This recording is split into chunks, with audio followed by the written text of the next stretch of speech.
poetry, equity, and justice. Change.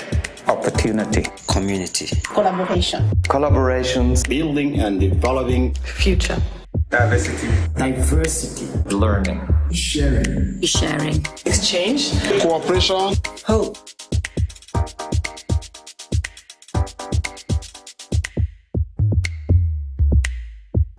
The potential that I see with the Museum Lab to be a platform where we can exchange towards African museum and European museum mostly is the change or the shift in power. For me, this project has tremendous potential to facilitate work with African partners, but also to change the very way we work across borders. The MuseumsLab has the potential to foster genuine partnerships and mutual knowledge exchange. The story of Africa in European museums is still often told without the participation of African academics, their knowledge and their perspectives. Through the program of the Museum Lab and our participation, we wish to contribute more attention on this subject, question own positions critically, and generate fruitful exchange at eye level in both the African and the European continent. Collaboration between the professionals of different countries, our two continents, Europe and Africa. Museums in all parts of the world, in our opinion, need a new canon, new collections and new themes. During the Museum Lab, we will discuss these important topics together. The MuseumsLab program has a really great potential to change the way collaboration between African and European museums takes place. Because on the one hand, it improves trust between professionals on both sides of the divide. It improves the knowledge of both the processes and the context in which museums on both sides of the divide operate. I am very confident in the ability of MuseumsLab to change the form and content of African museums. Building relationships based on trust is essential for any cooperation, and the Museum Lab offers a platform where African and European museum professionals can get to know each other and find mutual interests to then jointly plan projects together.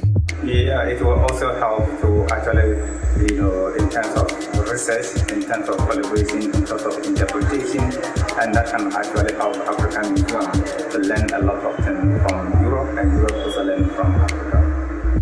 The potential I see in the Museum Lab for the collaboration between museums in Europe and Africa is huge. Getting to know each other is the very beginning. It's the start of exchange, of ideas coming together, creative thoughts and joint creative thinking. It will be good for the professionals of Europe to come also in Africa to discover what we are doing in our different museums or how we are taking care of different collection or different archive or subject that you have in your different museum. Museums in Africa and Europe, especially the professionals that work in it, have to learn to listen to each other. They have to work with each other to learn and unlearn practices and imaginations. This will change the way how we together address the future and the challenges that lie ahead. I would be glad to see that European institution open up to African institution and be aware that our African colleagues have also the most to bring us in terms of knowledge and exchange. The MuseumsLab has such great potential to exchange ideas and approaches, to learn and to share, but most importantly, to build a network across Africa and Europe. The potential I see in the MuseumsLab platform is the chance that we have as museum professionals to also become the peacemakers or peace builders at the same time. This is wonderful. I truly believe that the MuseumsLab can help to change the way that museums in Africa and Europe collaborate. It is a unique and wonderful opportunity to build a network of experts from both continents based on expertise, trust and mutual understanding. It is only together that we can meet and solve the challenges ahead of us. The program program offers potential for expanded networks of communities of practice and sharing of expertise in a dynamic, enriching, and mutual approach rather than a one-way developmental approach of Europeans imparting knowledge to African role players.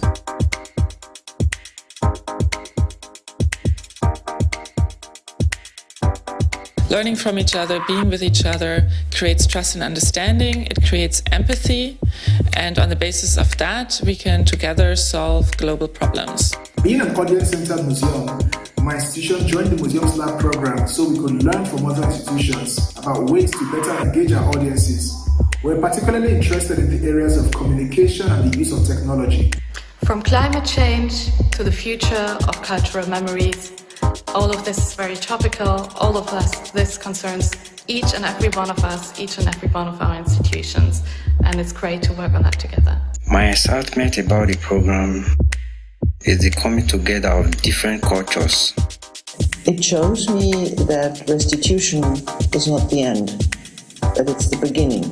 It's the beginning of sharing knowledge, restoring confidence, and working together. I think it is a great step in itself that museum representatives from different backgrounds exchange ideas, learn together, and get to know each other.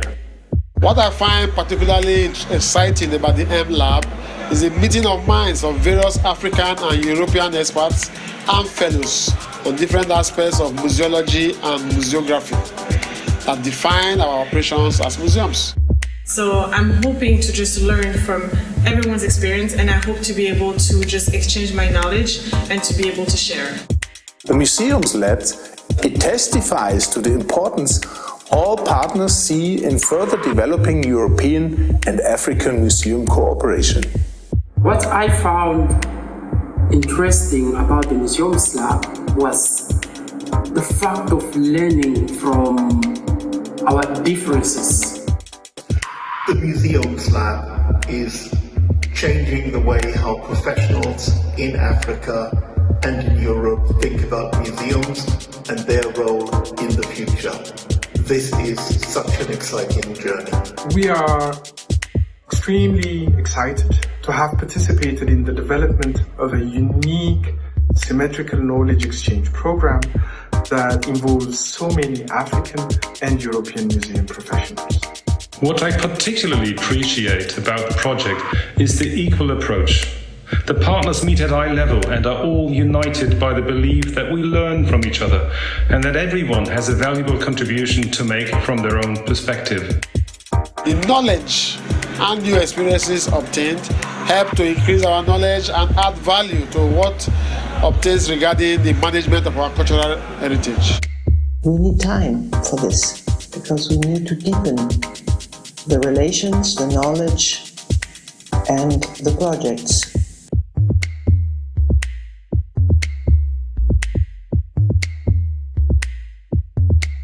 I would like to encourage the participants to grab the diverse opportunities that this program entails, as well as the knowledge exchange and the potential to enrich or embrace the current debates differently and from an informed, knowledgeable position. Also the new or expanded communities of practice networks and the potential for enriched collaborations and partnerships. We hope that you will enjoy the intellectual adventure that MLab 2022 has to offer. I'd like to encourage participants of the MuseumsLab 2022 to come prepared to share and keep an open mind. The MuseumsLab not only offers an incredible opportunity to gaining insights from a great variety of museum professionals, scholars, activists, and artists, but also the MuseumsLab really offers an opportunity of creating a longer-lasting network. So, we wish all the participants of the MuseumsLab 2022 a fabulous time and great exchanges. Fellows should have an open mind, willing to learn, imbibe what is learned so as to improve themselves. Be good ambassadors of your various institutions. We would like to make this a mutual experience indeed for both parties, which is needed in the globally interconnected world, which is and will be facing global problems. The MuseumsLab is a wonderful platform which gives us the opportunity of building a world of listening and sharing at the same time. Thank you very much and wish you a wonderful experience.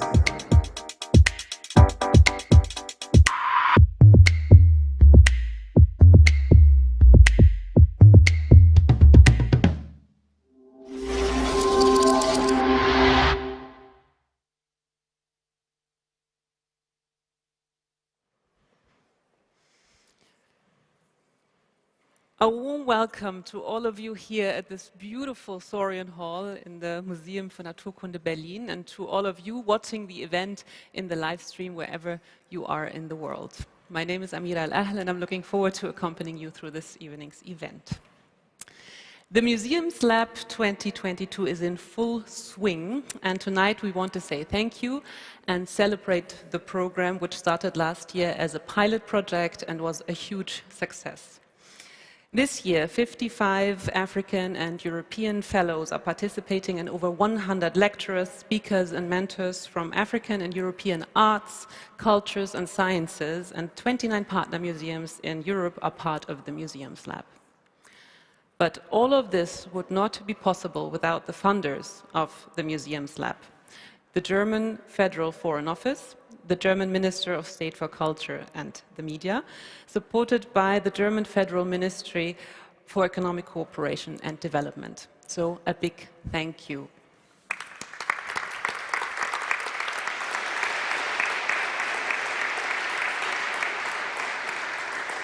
Thanks also go to the cooperation partners for Module 3 in Cape Town, the University of the Western Cape, the Goethe-Institute Johannesburg, and the German Academic Exchange Service in South Africa.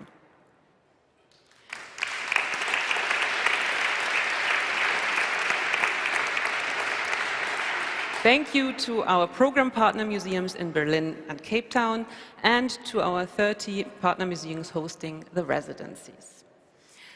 But, yes, please.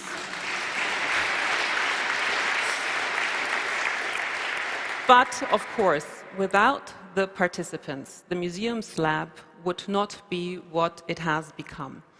A platform to share knowledge, skills, and best practice and support individual professional development.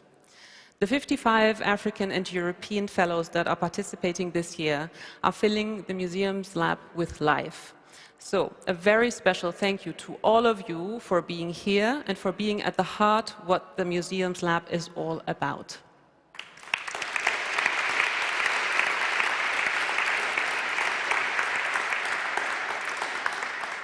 Now let me give you a brief overview of what awaits you this evening. After the welcoming words, we will go into a panel discussion moderated by Professor Dr. Fasil Tesfaye, who will talk with our fellows about decolonizing museums in the 21st century and the role of national and local museums and international initiatives, which will be followed by a Q&A. And of course, there will be plenty of time to mingle and get in touch at a reception here in the wonderful Saurian Hall at the end of this evening.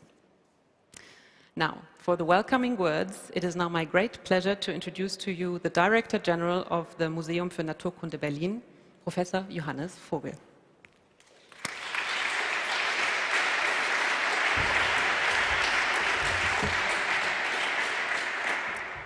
Thank you very much.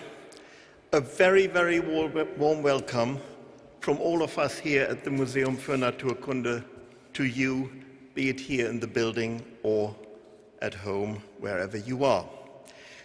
I would like to say a very few words in the name of all the founding partners of the MuseumsLab, which are the advisors, the HTW, Hochschule für Technik und Wirtschaft, just a bit east of here, the DAAD, and of course the Museum für Naturkunde. The funders we've just heard came together to fund this venture fairly rapidly last year and supporting us through this and next year, the Auswärtiges Amt, the BKM and the BMZ. But none of this, I have to say, would be possible without the driving force behind all of this, and also a bit of a gentle, or sometimes less gentle, nudge to get the different partners together, and that is Andreas Gergen. Thank you very much.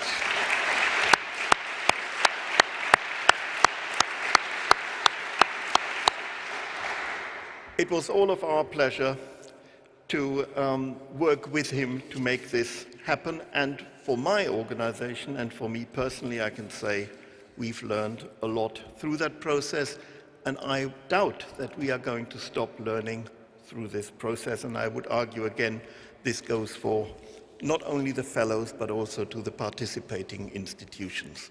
A fantastic booklet where we can see who is here in this program this year, who is opening their museums to be challenged and to learn. And as a Leibniz Institute, I'm particularly proud that this year all 8 research museums of the Leibniz Association are participating in this program. So it's very, very good to see how a number of museums in Germany try to dust themselves off and try to get learning about what really makes the world tick. And that is the only way. I'm very impressed by the overall program. It is fantastic to be here, and it's particularly fantastic to learn about all of your ambition, your ideas, and your drive. So welcome again to Berlin, to the Natural History Museum. Thank you to our funder. Thank you for everybody who makes it possible. I have to say a very special thank you to my team, especially Miriam Kurun, Katja Kaiser, Selina Mützel, and Solveig Rietschel. And you will have a fun evening, but before you leave, just please take this. This is now a slight diversion. This is how we try to tell our story, so perhaps it might be of interest to you as well, but we certainly want to hear, and we will now hear your story. Thank you very much.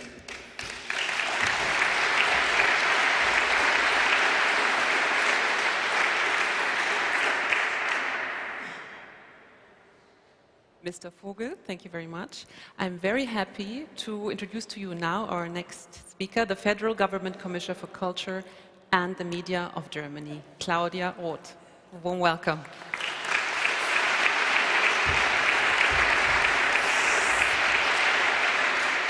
Professor Dr. Vogel, Mr. Meyer, Senator Ulrike Goethe, lieber Andreas Gergen, dear Amira, dear friends, dear all, I'm really happy. I hope you can feel or see my heart is singing, dancing, whatever, to be here in this amazing environment. And I'm especially delighted to be a part of the MuseumsLab today and to become part of your important network for renewing relations between Africa and Europe. The motto of the MuseumsLab comes from Suleiman Bashir Dian, who said, it's a long sentence, restitution cannot be simply a return to the kingdom following exile. It must draw on the wells of new energies and meanings which the objects in question have produced in the art world and will continue to produce after they return, to emphasize that the time has come to reinvent the museum as a realization of networks and synergies. My special thanks go to Berlin's Natural History Museum and to you, Johannes Vogel, goes to Mariam Korun and to Solveig Rietschel. You are really inspiring and encouraging role models for everyone who is working for the renewal of museums. I would also like to thank the advisors and their chair, Philippa Ebenet. 3 years ago, as a multidisciplinary network of consultants from the Global South, you had the courage to risk an entirely new way of thinking. And I would like to thank the HTW University of Applied Sciences in Berlin for its responsibility for content, the German Academic Exchange Service for its logistics, and everyone involved in the project.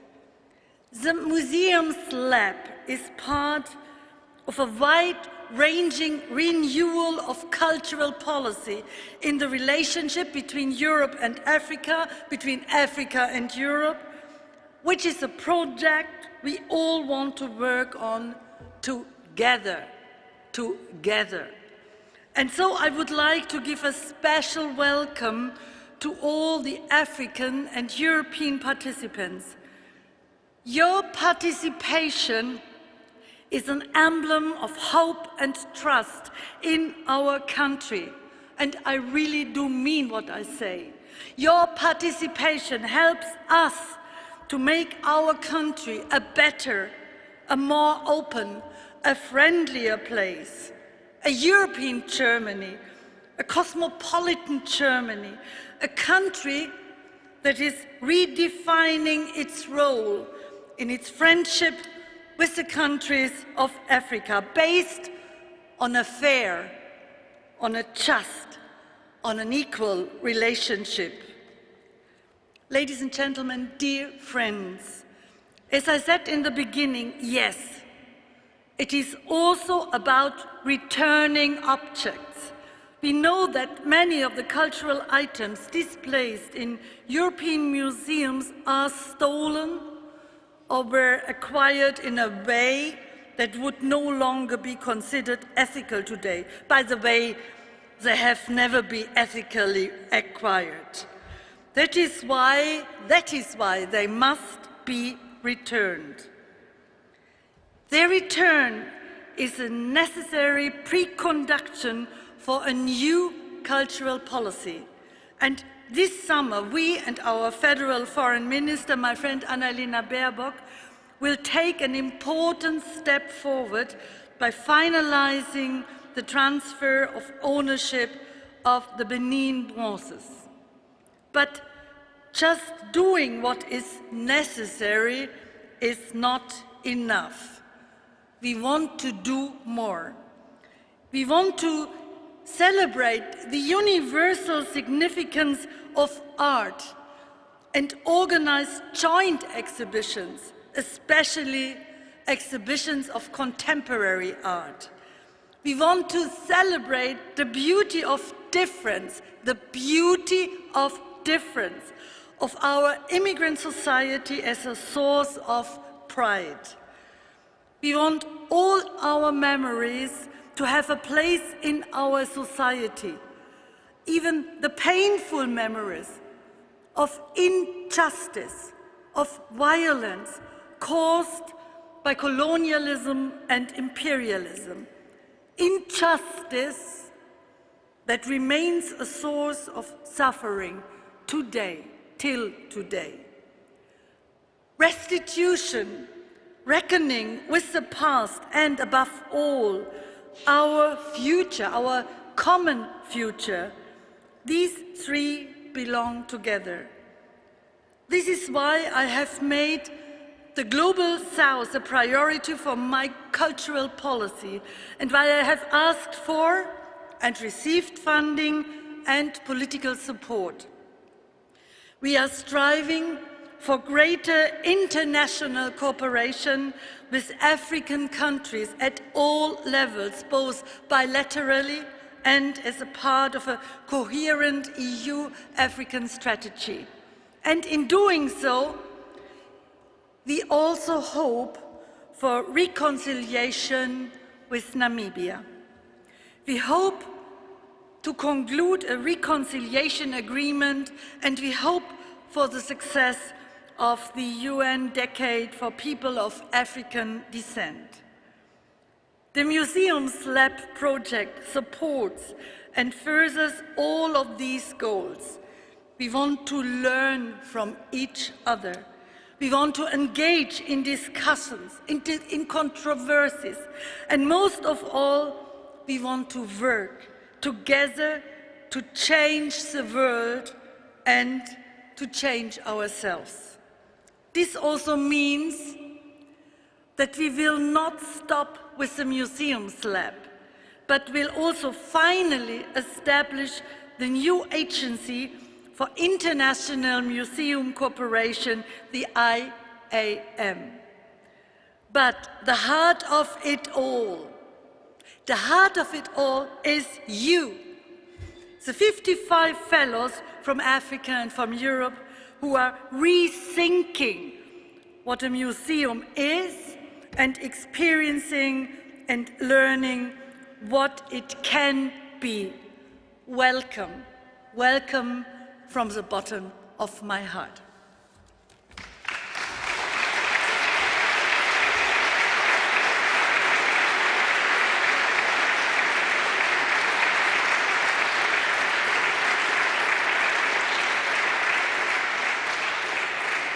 Thank you so much, Frau Roth. I would like now to invite Dirk Meyer on stage. He is the General Director, Global Health, Employment, Transformation of the Economy, Digitalization, and Food Security at the Federal Ministry for Economic Cooperation and Development. A warm welcome. The stage is yours.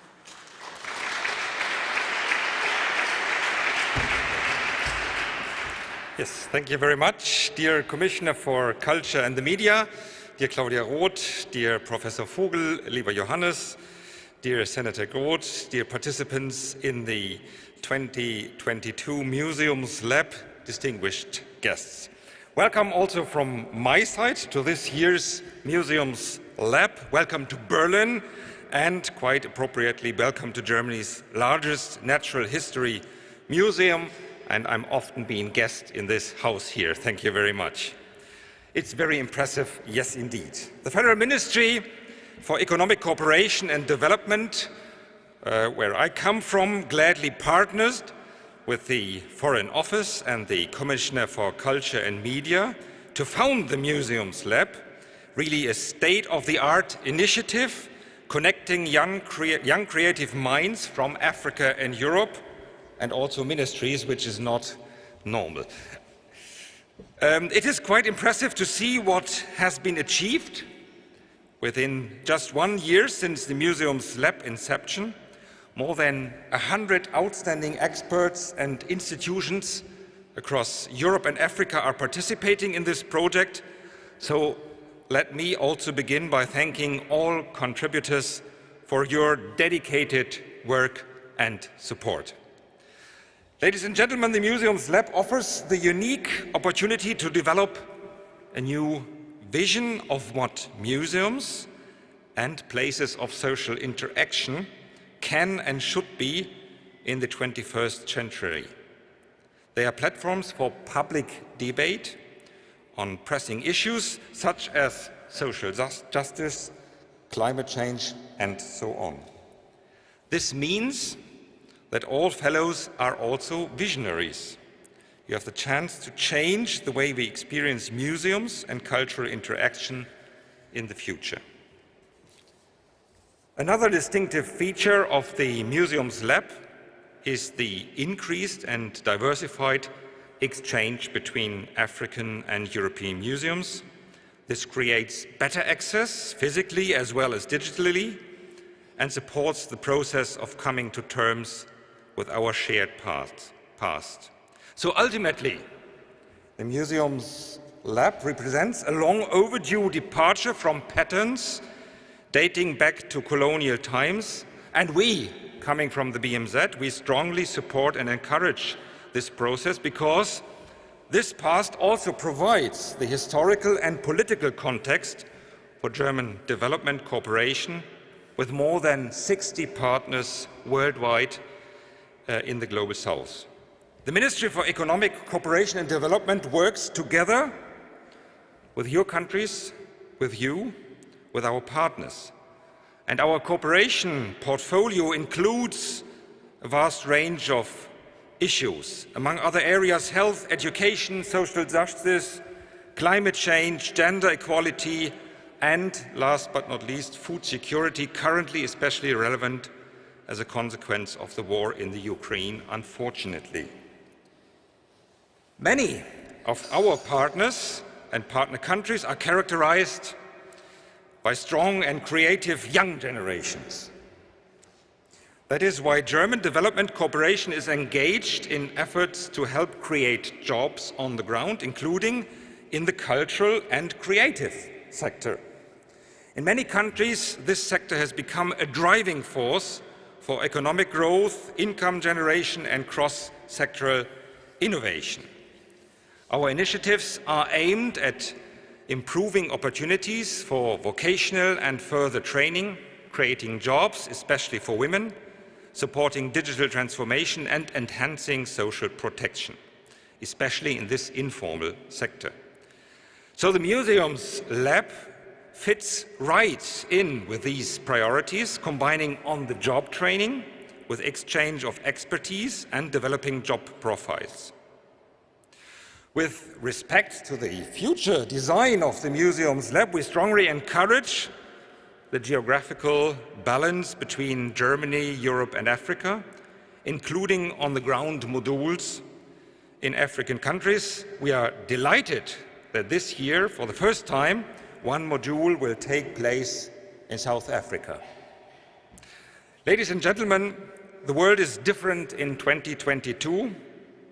Today, more than ever, we need each and every voice that will speak to the value of cooperation and exchange, of democracy and peace.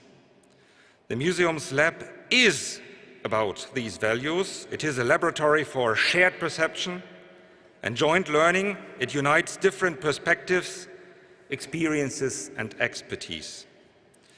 So I would like to encourage the second class of the MuseumsLab to use this laboratory to share your thoughts, your visions, your questions, and your criticism with us and among each others. Let us learn from you and let us learn from each other. But first and foremost, enjoy this excellent program. I heard you already did so, and have a wonderful time here in Berlin. I heard you had already so, and in Cape Town in September. So thank you very much for your attention.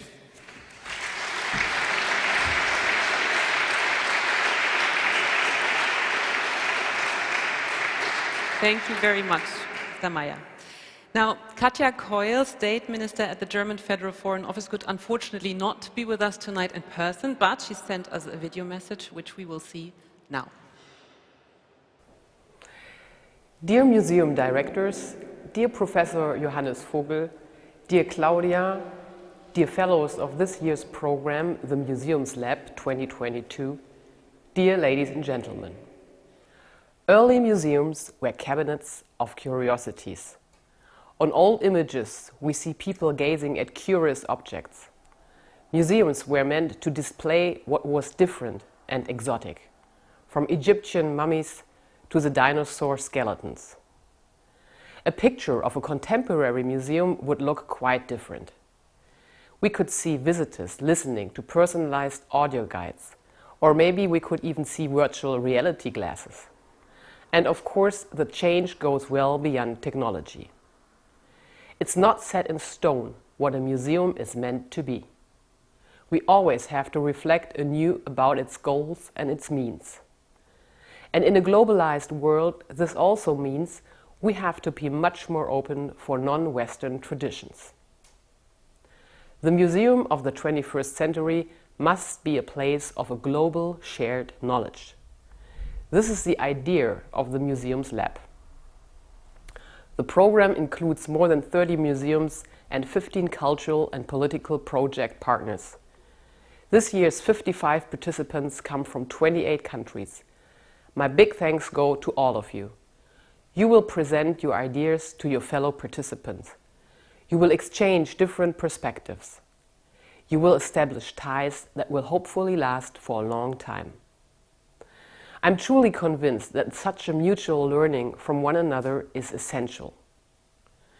During the 6 months as state minister, I have met politicians, human rights defenders, activists and scientists from African countries.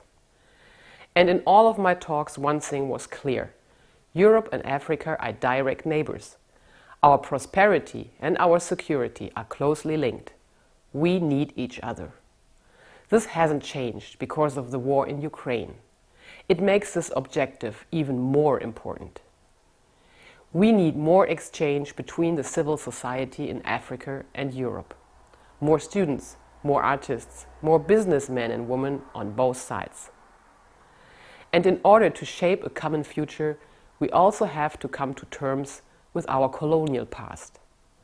I have just talked to Princess Marilyn Douala Mangabell, whose great-grandfather was sentenced to death in a shockingly unlawful trial.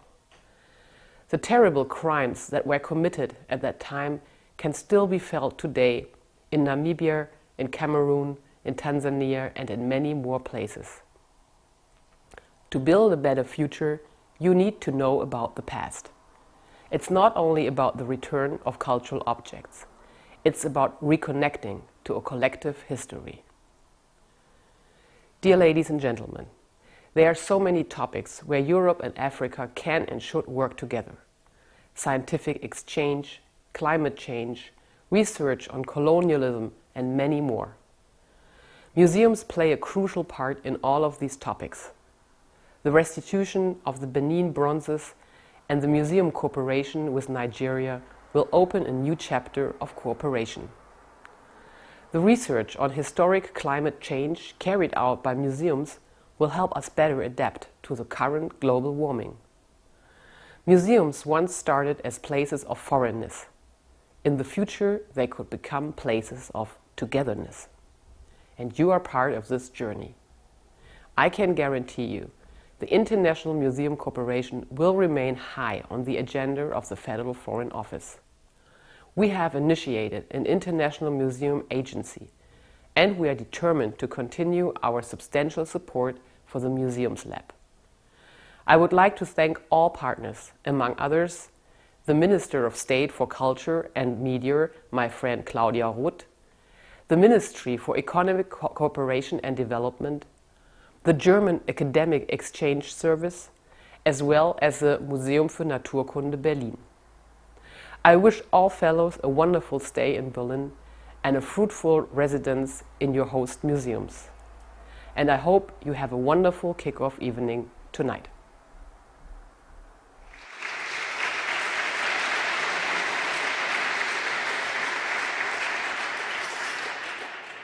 Now, I will hand the microphone to Professor Dr. Fasil Tesfaye, who is Professor of African Studies at the University of Hong Kong and Deputy Chairperson of the African consultancy group, The Advisors, one of the founding partners of the MuseumsLab, as we've already heard. So the microphone and the stage are yours. A warm welcome to you and enjoy the discussion.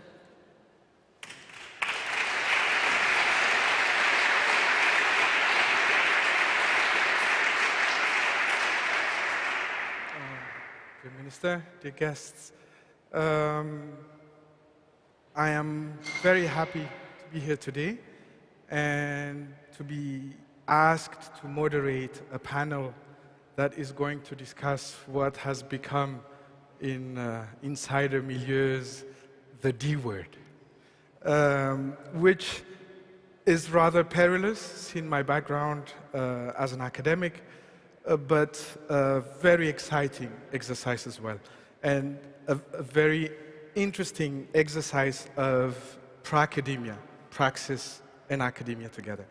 Now, in order to make this a fruitful and symmetrical conversation, I will be joined here tonight by 4 panelists, 2 coming from the African continent and 2 from Europe. So my first, let me start with Samba Yonga, please. Samba.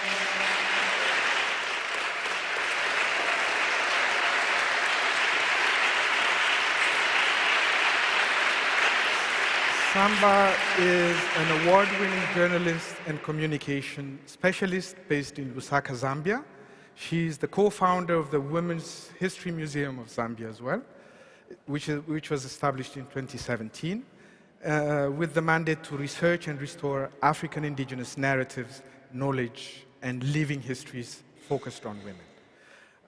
We will hear more about her experiences during our conversations. Then, second person who will be joining us is Marie-Reine Ivyumba.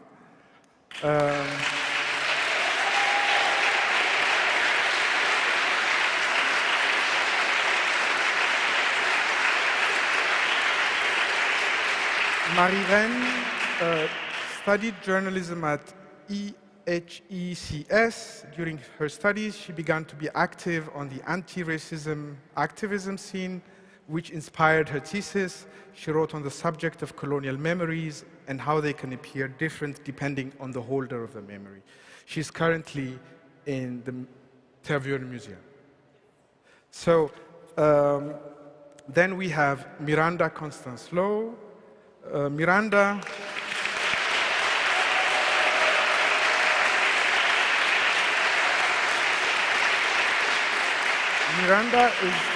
is a principal curator and scientist at the Natural History Museum, London, caring for historical and scientific natural history collections. Working with creative industries allows her to link science, nature, and art, aiding the public understanding on the natural world. She has published a lot, and she will bring that up in the conversation. Last but not least, let me introduce Akin Adehuwon, which we...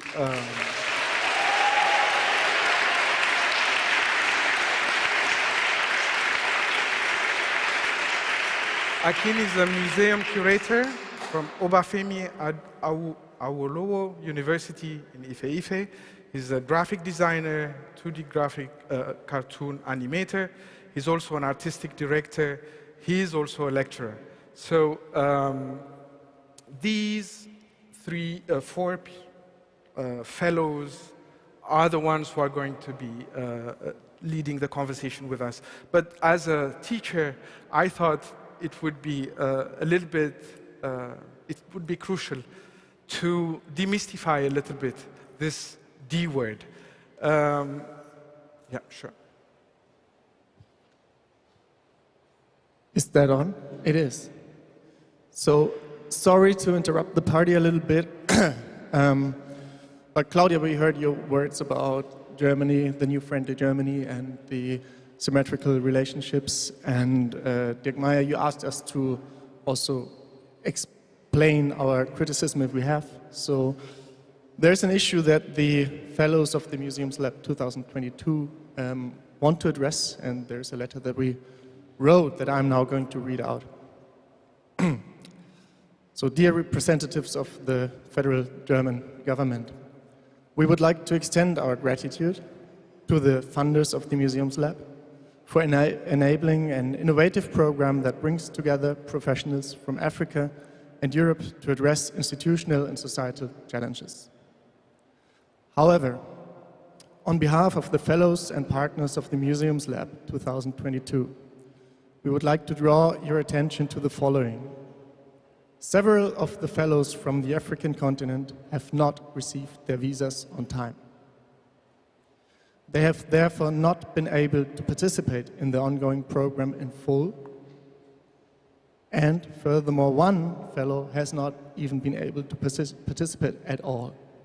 So we heard the number of 55 very often tonight, but we are not 55 present in Berlin today. For a program that seeks to act as an international intellectual exchange and that claims to operate on the basis of symmetrical relations between Africa and Europe, this is particularly concerning. This exclusive visa regime reproduces the very inequalities which the MuseumsLab 2022 hopes to challenge. And we acknowledge that this visa delays and refusals continuously undermine and complicate international programs and conferences. We therefore urge you to make the necessary changes to current border regimes that continue to prevent a truly open and equal exchange. Yours sincerely, fellows and partners of the MuseumsLab, and I think that this is also something that should go into the discussion that is going to follow now.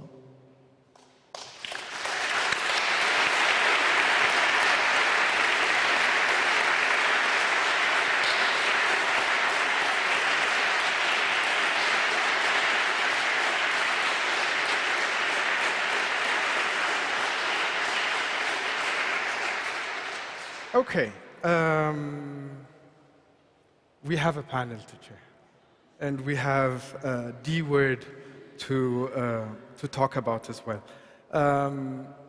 As we know, the term decolonizing is something that came up, of course, it's been there, but it really came up to the forefront when Ngugi wa Thiong'o in the 1980s came up with his idea of decolonizing the mind. Because for him, political liberation was not enough. It had to come up, it had to go beyond the political.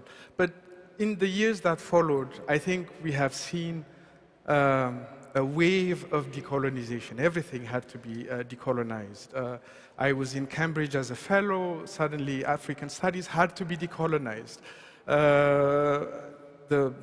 The Department of Education had to be decolonized, and there has been a lot of movement in that sector. And what we hope we will bring to the table today is really trying to unpack it and fill it with practical examples, examples from the African continent, but also from European institutions on how to, understanding what it is, but also later on, trying to see how it could be addressed. Vaguely, the broad definition of decolonizing the museum is usually, in the North American context, the way they understand it is, decolonizing the museum is thought of as something to be done through honoring indigenous knowledge and worldviews, by discussing the hard truth of colonization and exhibitions, and its objective is usually promoting healing and understanding between cultures. So this will be, so to speak, our working definition, but we will fill it up using the practical experiences of our fellows. Just one last thing that I would like to add here. The 4 fellows who are here with us today could have been exchanged with any of the 51 remaining. And I'm sure that their answers would have been as enriching as what we will hear this evening. So the very first question that I would like to start with is, what does decolonization of museum and of museum practices mean to you as a museum practitioner and as a person belonging to a museum institution? Thank you very much, Professor. I mean, it means many things to me. Firstly, because my background is not necessarily a museum expert or an academic, but it's a lived experience. So I would say it's correcting the knowledge asymmetry, it's validating indigenous knowledge systems, it's restoring obscured narratives, and it's giving access to communities. And I'll give a little background why I feel this way and why as a museum we feel this way as well. I live a duality, even if I live in Zambia and Africa. I've been educated by a Western knowledge system, both in the West and in Africa, but I've also been educated by my own indigenous knowledge system, from my family and from where I come from, my ethnic group. Both these experiences have led me to where I am today. But the interesting thing is, one of those experiences is not validated. So I've lived this conflict where I'm questioning my indigenous knowledge, and yet it has made me who I am today. And interestingly enough, a lot of the institutions that are run in Zambia, for example, the Zambian museums, they follow the colonization structure, which hasn't been changed since independence. And that's a curious state to be, since we're constantly talking about change, talking about ownership, talking about leading our own way, but we insist on holding on to these structures and fail to dismantle them. So for us outside of this system, we were able to see an opportunity where we can start interrogating and dismantling the structure. And the process led us to leapfrog and start raising questions that museums and institutions in Zambia were not asking or were afraid to ask because it would destabilize their status quo. And it's understandable in some cases. But because we still live the colonization experience, we took it upon ourselves to push the envelope and create this institution that will start asking these questions without fear, because we're not tied by government institution rules or systems. We just do whatever we want. Sometimes we make mistakes, but it has led us to a place of discovery. And when I say discovery, we actually collaborated with some museums and found Zambian objects that were taken in countries you'd never imagine there'd be. And not even the Zambian government knew this. We had to tell them. And it also led us to designing technology that will allow us access with the communities. So we took the objects that we found in these other museums, took them back to the communities, and they added meaning to the objects. Because we found that these museums didn't even know what some of these objects were. They had no idea what they were called. They kept on repeating some of the same names. A lot of them were decontextualized. And it was such an enriching experience to take them back to their communities and see people connect with them emotionally, validate their existence, and give new meaning. So this has given me hope and given us hope, and that's the decolonization journey. I think I'll stop there. Thank you. Let me jump to you, Miranda, because as you've seen, I picked the D word from you. Why don't you tell us from your perspective? Yeah, the D word, yes, the decolonization word. So in terms of my own personal journey with the D word in more recent times, with my my heritage, my African and Caribbean heritage, and also professionally being a museum curator within London, looking after historical colonial collections, and my personal lived experience, I was noticing probably a decade ago now what was happening across the world, in the art world, reading humanities papers around what does decolonization originally mean. But then in my world, I was looking at collections, so I realized what privileges I have and also what I don't. But in terms of the museum context and where I work, I had privileges to actually have access to collections, not only the ones I'm responsible for, but going away to conferences and going on behind the scenes tours. And with that, the way my mind works, I was seeing similar European naturalists, natural historians, so-called collectors at any point in time, seeing their collections distributed across the world and making connections with some of my own collections themselves. But I was looking at it in terms of the context of what is missing, where are the silences, I would say on purpose, because a lot of the information that I was seeing or had access to was hidden in plain sight, but people were just not documenting those in the right way for whatever reason. And I started to question, what does decolonizing natural history mean? I used the word to create attention, basically, to it, and it has, in the last 18 months in particular, made people more aware of the issues that lie within natural history collections and its global reach, who it has impacted, who it still impacts today. And it was the first time that I was able to bring my professional self and my lived experience and my cultural heritage together. So for instance, for me, I have used it to raise the profile of some of the hidden narratives, to recognize and acknowledge, for one, that many museums across the world, including my own, their foundation collections were collected during colonial times, and the impact that had in terms of the British Empire, trade and industry across the world, and in terms of colonialism and enslavement.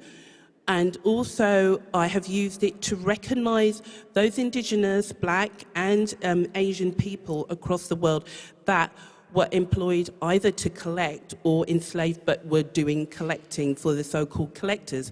Because what we have to realize is that we have to look at how things are defined within, at the moment, the museum context. Whose collection, whose name is on the collection, but whose labor was used, and those people need to be recognized. So that's the kind of work that I've been doing, and that has led to me writing several publications. One in particular is entitled Nature Read as Black and White, and also developing a Black History tour in the Hinsey Hall of the Natural History Museum, including one story in particular from the magnificent gilded canopy, as it was once called, but the botanical ceiling that comprises of 64, at least over 160, beautiful panels, and one of those panels has a plant called Quassia amara, and that plant was named after Gramman Quassi by Swedish botanists that some of you may know, being botanical specialists, Carl Linnaeus. And that story is really interesting. I won't go into all the detail in that. I urge you all to download and read my paper. It's currently free access. And that's the beauty, actually, doing this kind of work, to be able to have it free access, and we're probably going to go on to about accessibility of collections, and that does sort of link into a little bit in terms of the visa story, because I then realised an additional privilege that I have, being based and being born in the UK, that I don't necessarily need a visa to go and visit certain collections in certain countries. And then I realised just from the first week of the fellowship that hearing about these issues from my African colleagues, and it had never occurred to me before. And so sometimes we do have to put ourselves and have an alternative thinking, put ourselves in other people's shoes about when we say as an institution, within our mission statements that we want to provide access, we want to create advocates for the planet, but which side of the planet you're talking about. You know, this is about the future for all of us in the climate change context, in social justice, because what we do here in Europe will affect people further afield, and also in terms of people understanding, having access to their own cultural heritage as well, and whose story we value. So even though I said go and download my paper, I value, because I do my Black History tour, oral histories as well, and poetry within that tour as well. Thank you, Miranda. Great.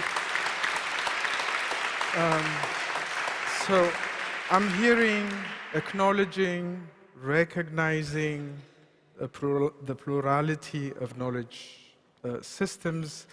I'm also hearing remembering and accessibility. Marie?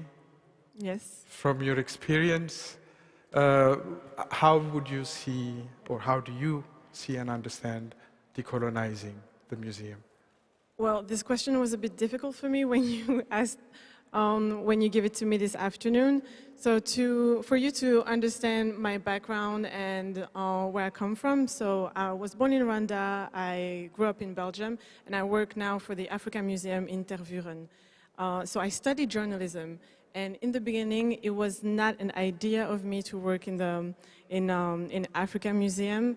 I was working as a journalist full-time, and because I was involved in those anti-racist associations when I was a student, when there was a job opening, the civil society pushed me to go into this meeting for this job.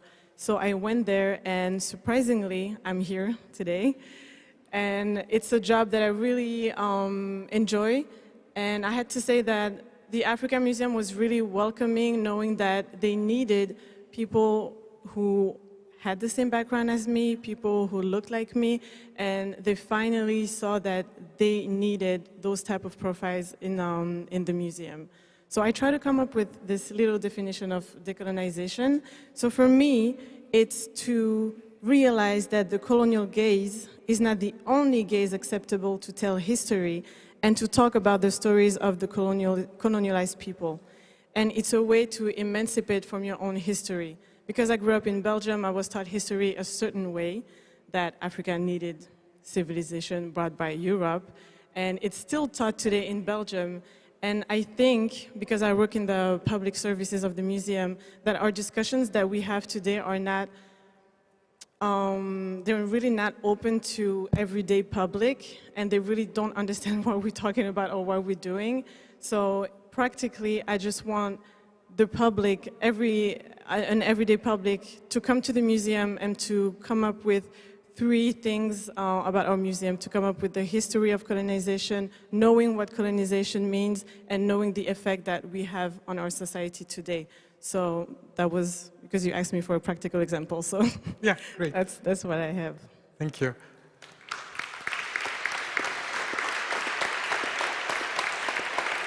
Akin,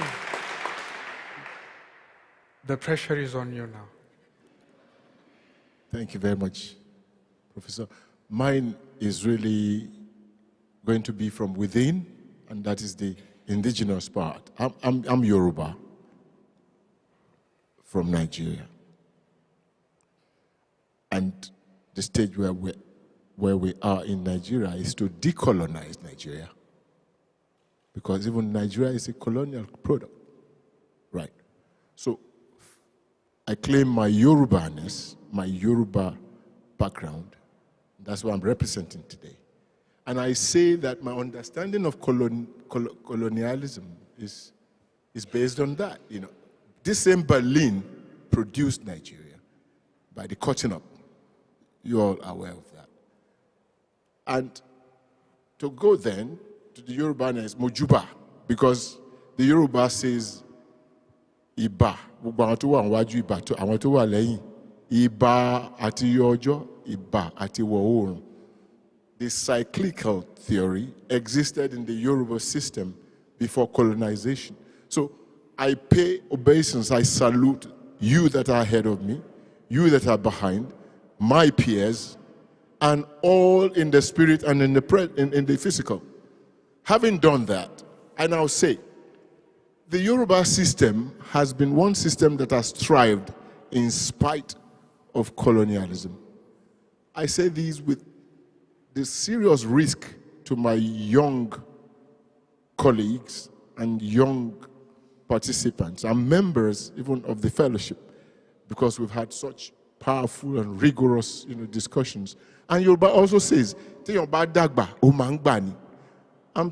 about 60 now. It is not likely I'm still as virile and active as I used to be when I was 20. So I see their point, and I see the point of saying decolonize and decolonize now. But I say I revert to my ancestors because I'm getting closer to them. And I have realized in over 40, 50 years of relationship that, listen, the colonies created the entities that have defined me. I have not been able to break that in 50 years, so I want to negotiate.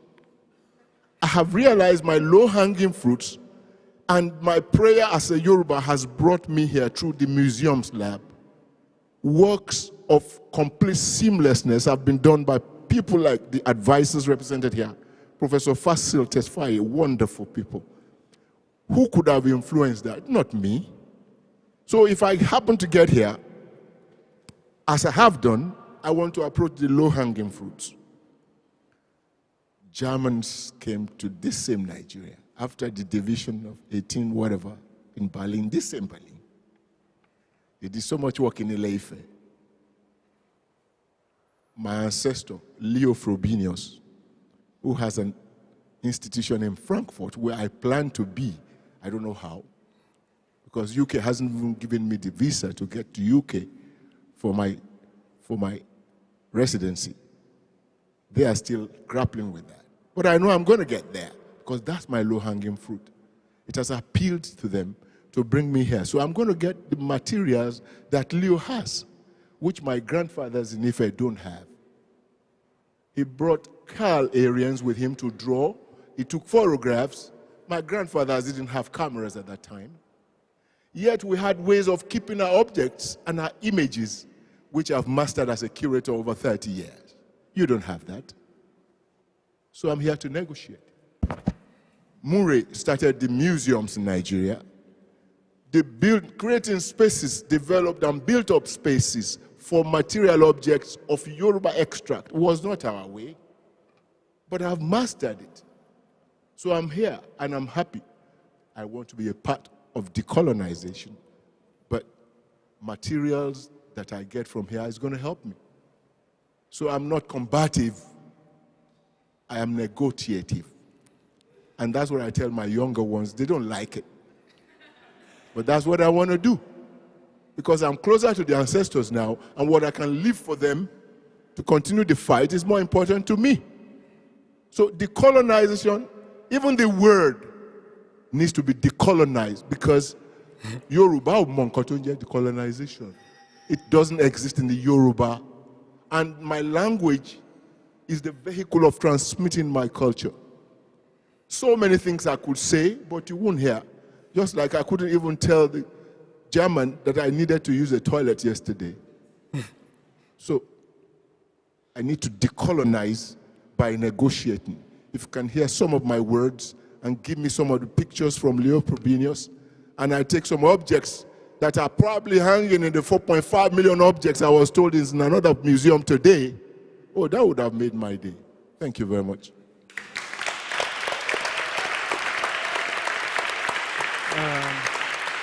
Akin, thank you, sir. Again, I hear indigenous knowledge, I hear exchange, and I hear negotiation. Now, one of the, among the things that keep coming back whenever we talk about decolonizing the museums is the question of repatriation. And my question to you here is repatriation the only way of decolonizing the museum? Should we not do, are there not other things that should be considered? Definitely not. It's not the only way. MuseumsLab, particularly MuseumsLab 2022, as imperfect as it's been made to be by some of my aggrieved colleagues, makes it a wonderful opportunity that had never, ever been imagined between my world, African world, and Europe. And that means, for the first time, I have 50 colleagues. Easily half of that, Europeans who I would never have met, and who my children would have been irritated about, and probably ready to actually fight wars, do another Ukraine with, maybe. But I have opportunities to now let them know that really, do we need another Dmytro Zelensky and Putin? I mean, you're going to destroy all these things anyways. The museums suffer first. the collection suffer first in war. So I would rather have it left where it is rather than have it destroyed in bombs, you know. And then if I can negotiate without the war and have 3D prints, my colleague says, no, we want the originals. Okay, fine. At least my kids will have something to see. I hardly saw anything except pictures in books. Thank you. Please. Thank you. I think for me it's at many levels. Repatriation, obviously in conversation, people imagine it as just bringing back the objects. But if I think of it in my own context, even if we do bring back the objects, and that's what I'm for, by the way, and in a non-combative way, it's really about the communities also understanding, because I think we forget as well that in the erasure, a lot of Africans don't actually know what the repatriation discussion is. This is all still very high level, you know, with academics, politicians, but at the ground level, what does it actually mean? When the objects come back, how can they functionalize them? How can they be popularized? How can they be of use? And that's a discussion that's not happening. It's a very intellectual discussion at the moment. And to be honest, even if you took all the objects back today, there'd still be a lot of work to do to actually create value for the objects.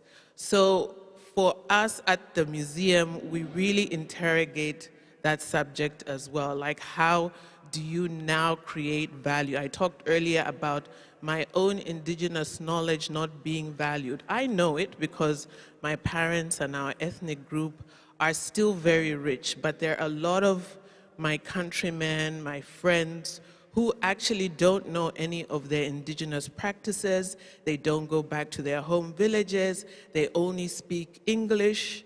They have completely forgotten who they are. So if you take the object back to that community, how will they interact with it? So we need to also interrogate that layer as we discuss the repatriation process, because that's a very important one as well. Thank you. Yeah, I will also add in that process, from a standpoint from a European institution, I also see that our public doesn't really understand what we're talking about.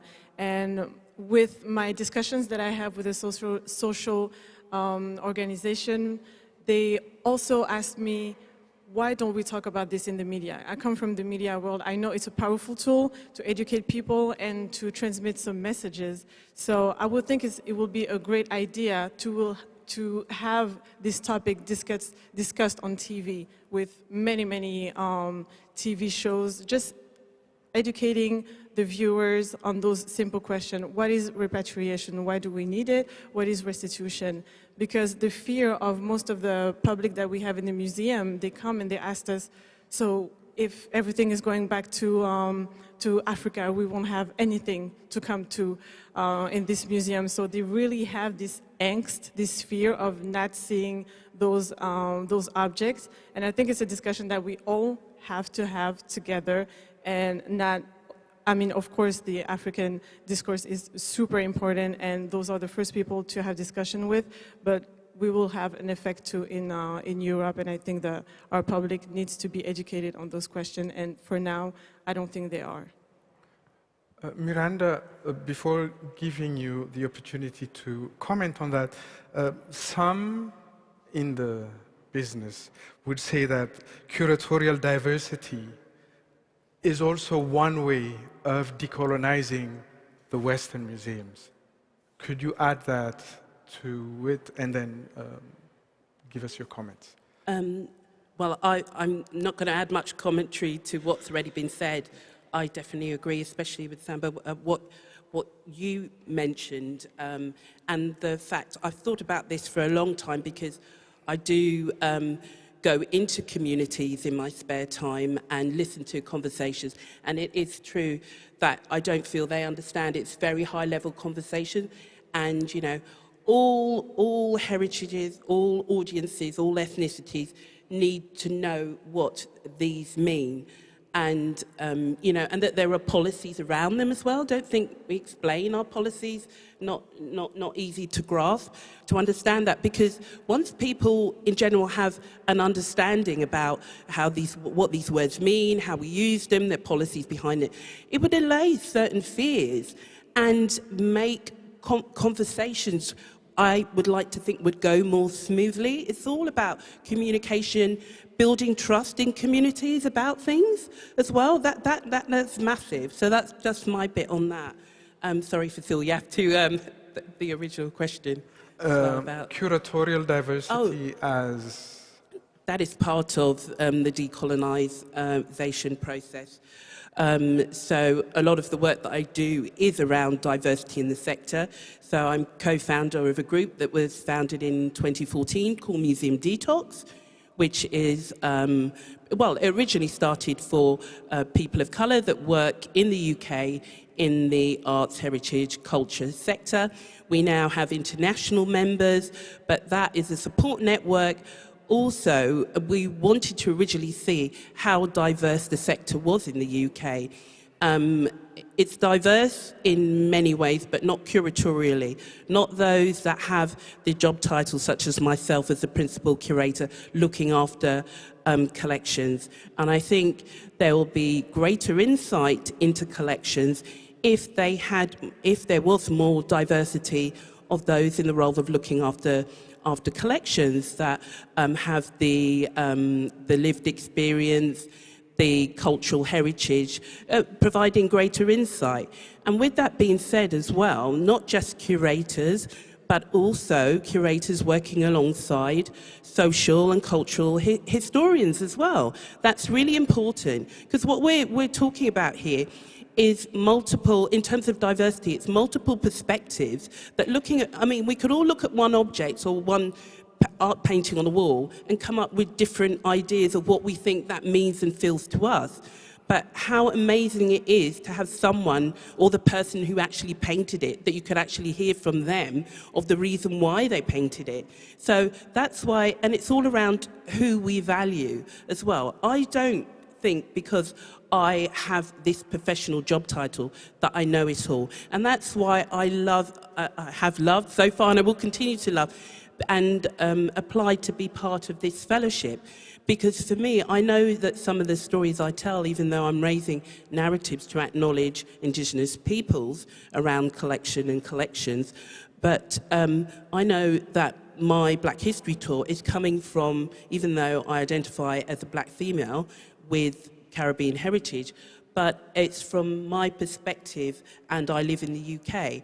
So I am absorbing all the knowledge from my African fellows. This is amazing to me, because in my role at the Natural History Museum, I'm one of very few. I know I'm the most senior Black curator in the natural history world, definitely in the Natural History Museum in London, because I've been there 31 years now. And that just shows how slow it's been for diversity. I know museums move slow, but you know, we've definitely got to do better, because this would help negotiations. This would help accessibility. This would also help the phrase that you can only be what you see. All of us here as fellows are role models in our communities and further afield, advocates for the institutions that we work for internationally. And if we're talking about audiences and economics and who we want to see and to share and to inspire by our collections and to want to be in those positions in the future, then we have to do better in terms of diversity of staff within museums and looking after collections. Thank you, Miranda. I have a rather provocative question here, and that would be to ask my African fellows whether the African Museum needs to be decolonized.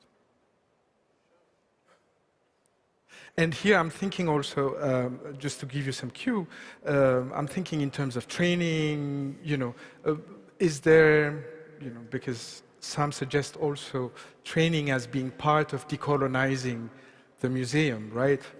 Diversity training being in the Western museum environment, but what should, or, well, whether this thing applies and whether training in whichever form could be part of that.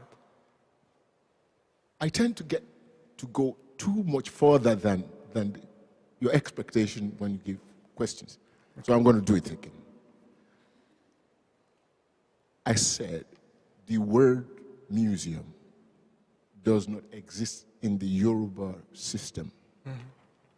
In spite of colonization, the Yoruba civilization, at the risk of boasting, has been one of the best surviving, even in very far-flung places where they've been taken to, in Brazil, in Cuba, in Colombia, Actually, my involvement in activism for the Yoruba country to be established now, the way it was described by the Lander brothers in 1893, they were really bowled over when they saw the cities. Yorubas have been living in cities since the 9th century. Large cities. We're used to it. It's not. And the British said so in their books. And I'm saying these are the books now that I'm using as reference, not ours, not my Yoruba that you don't comprehend. So I'm saying, okay, if that word doesn't exist in my language, okay, I accepted the built-up space because Kenneth Murray needed to put things that he brought from England and then the things he collected here in the early 20th centuries. So we took it. We're very civilized, very hospitable people. We always open up. And I've said, in spite of the threat of terrorism in Nigeria today, the Yoruba is still the most secured. And not out of combat, but because we have very deep-seated beliefs and heritage. So I'm saying,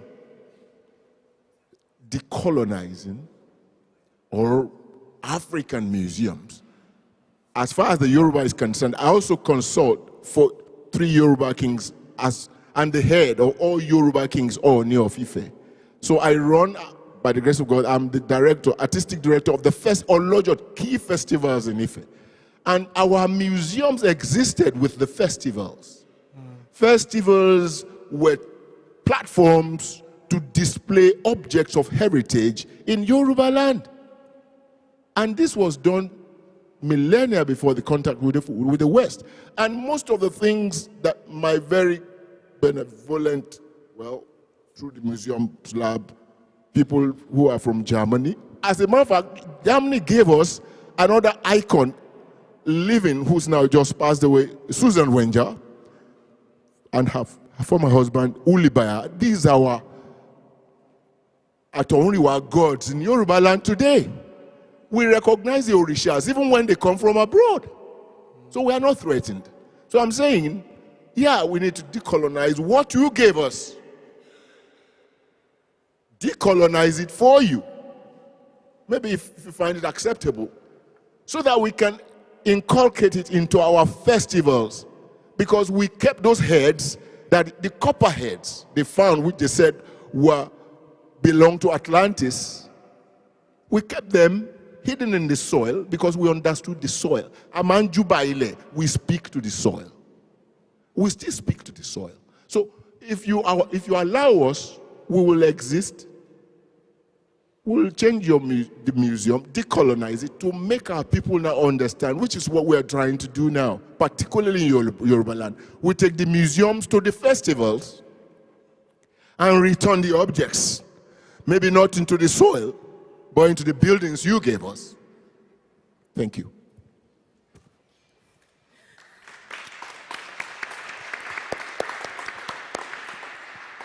I agree with Uncle Akin.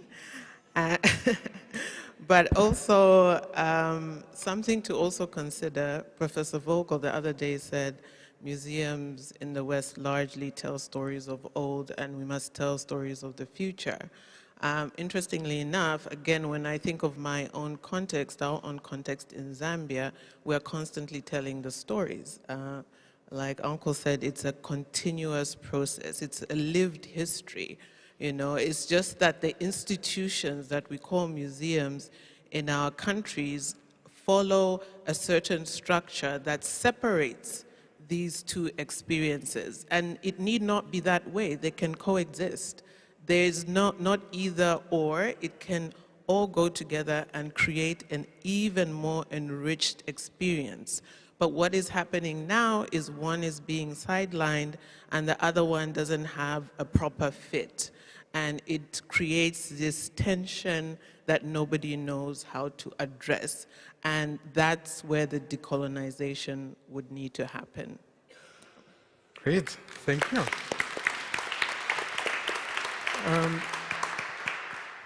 Dear colleagues, now I will come to you before taking questions from our online participants. And here I would like to ask to the technical people to come and unlock the question pad for me. Thank you.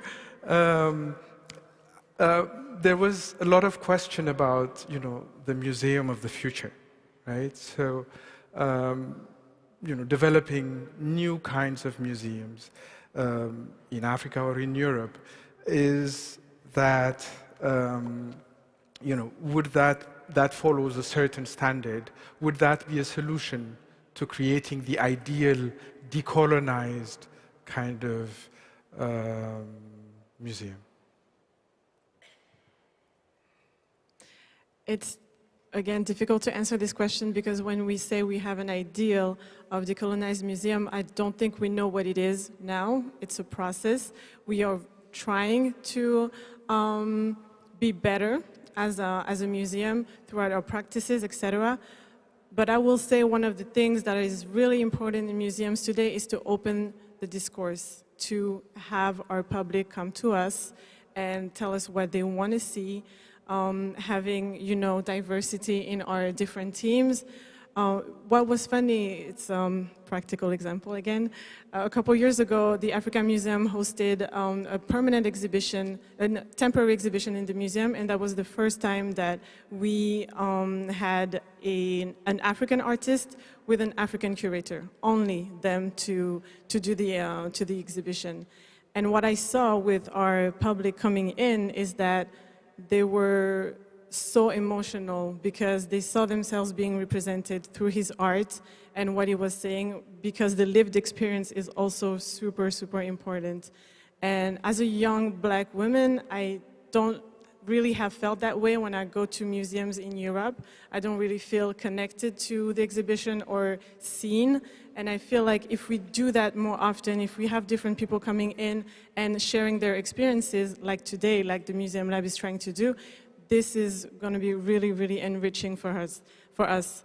And one last thing, the museum is changing so slow because we have policies, the bureaucracy is just so much to go through it. So I think that this is one of the biggest barrier that I have in my job, just to change the structural bones, I guess, of the museum world. So that will be something we could do too, or get out of the institution and create our own. That's a possibility too.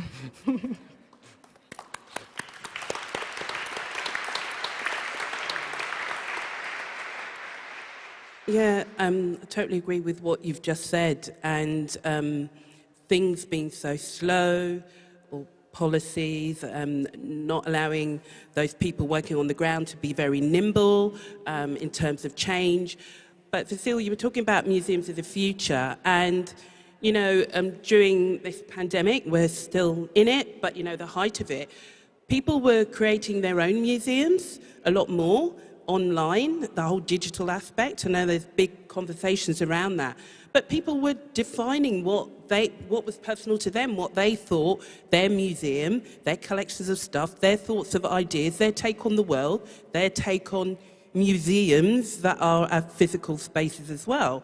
They were creating their own museums and creating large followings at that point in time, because a lot of us who had access to, had digital capacity, were stuck indoors, were able to surf the internet and to find these people, which I was doing, which I found really interesting. So people were being very creative as well and pulling resources. This is where I found out also where, because I was testing as a member of the public, various websites where you could access. So I put myself in the position as a member of the public, testing other national museums and their public-facing websites, because I know what I can access behind the scenes. And so it was all very interesting and, you know, very restrictive, not very intuitive, all those kind of things. But hopefully within MuseumsLab, we're discussing this. We're here in this great museum, and Johannes, you have a great facility there,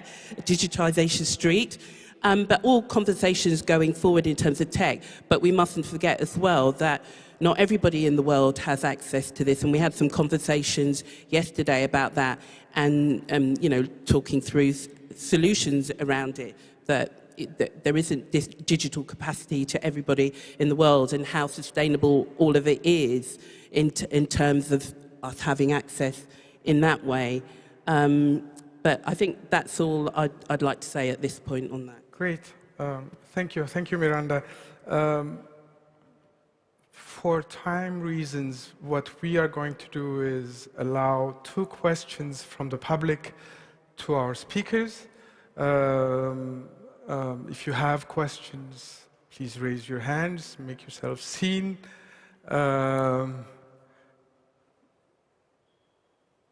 Yes, please. Good evening. My name is Jumondeng from National Museums of Kenya. And mine, I don't think it's a question, but it's more of a response in terms of how to decolonize museums. I'll give an example of the National Museums of Kenya, because we have a performance contract with our government and we must meet the national development goals. So you find a museum that is more into research, natural research about how to help farmers with understanding climate change and responding to it. So it's not just about displaying objects, but looking at how do we tackle climate change.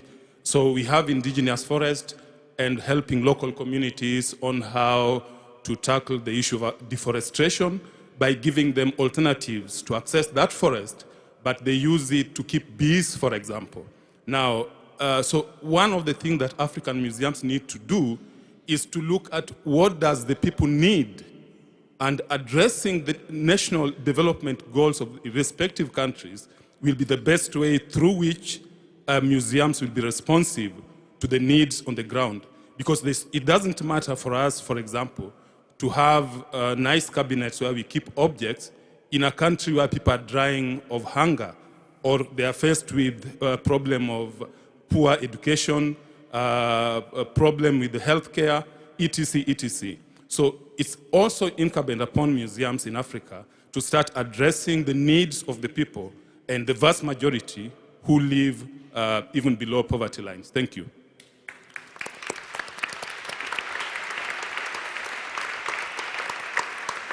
Thank you very much for your comments. For those of you who haven't seen him, he is a fellow of 2021. So this is a sign of how the fellows that were here come back with ideas. Anyone else who has a question or a comment? Please, Chris, fellow of 2022. I'm keeping track. Thank you very much. My name is Sebingo Christopher from Uganda National Museum, that is East Africa. Actually, mine is not so much a question, because I have a feeling my fellow colleagues actually have answered quite a number of them.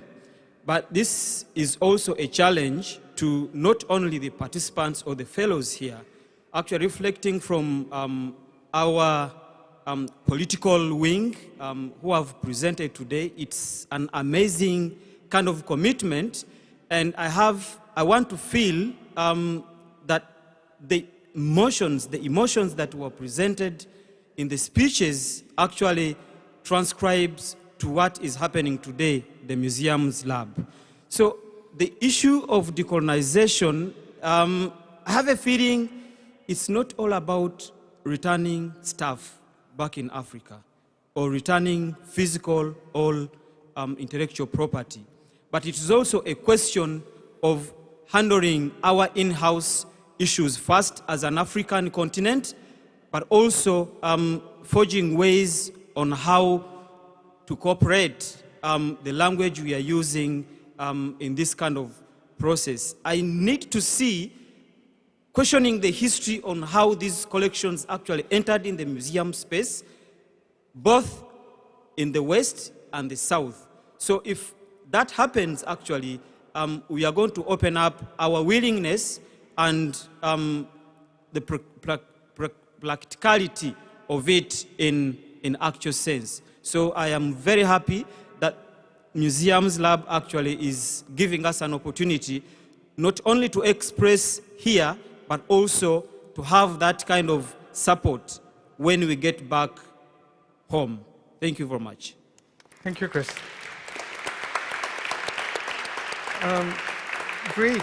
So, as you've seen, our panelists, our distinguished panelists, have not just given answers to our questions, but hopefully that they have given us more food for thought, which I hope we will be able to complement after this. Thank you very much. Thank you.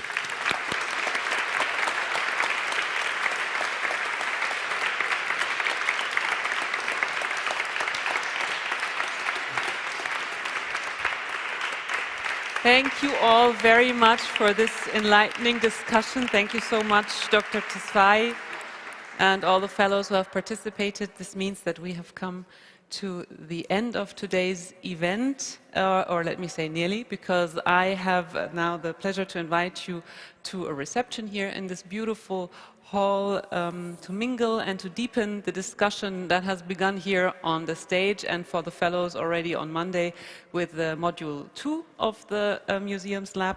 Thank you all very, very much for being here with us tonight. Enjoy the buffet, enjoy the drinks, have a good time here, and for the fellows in the weeks and months to come together in the MuseumsLab. Take care of yourself and a good evening. Thank you.